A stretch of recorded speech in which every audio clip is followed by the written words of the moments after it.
Fact, a history source that is 110% proper. Today we're going to be giving you a brief overview of the Renaissance. The Renaissance was a time during the 1300s until the 1700s in which there was a cultural rebirth in Europe. It all started in the city-states within Italy. It then quickly spread throughout Europe. The reason why the Renaissance happened was because of the fall of feudalism, which is the reason why it started in Italy, because Italy hadn't adapted to the whole feudalism thing and said, screw this, and had a cultural rebirth.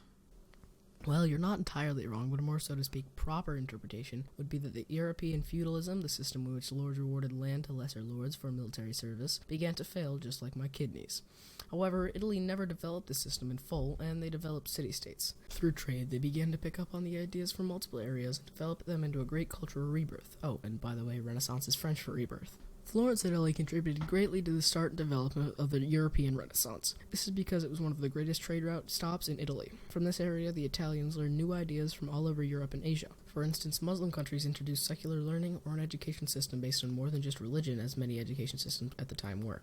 They also introduced many of the knowledge taught within secular learning, such as mathematics, science, and philosophy, much of which was directly influenced by Greco-Roman work from previous eras. What developed was a major turning point in art, literature, and ways of life in general.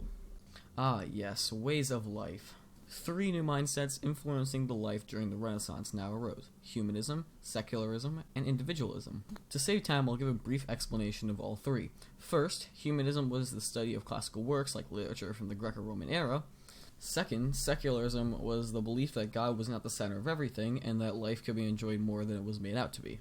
And finally, individualism was the belief that large groups were not as important as the single person.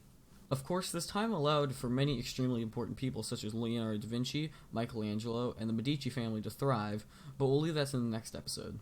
Thank you all for watching. Have a great day. Please like, subscribe, and comment any suggestions in the comment section down below. We hope to see you back here all next time. And remember... Attention! If you or a loved one was diagnosed with mesothelioma, you may be entitled to financial compensation. Somebody once told me the world is gonna roll me. I ain't the sharpest tool in the shed. She was looking kind of dumb with her finger and her thumb in the shape of an L on her forehead. Well, the years start coming and they don't stop coming.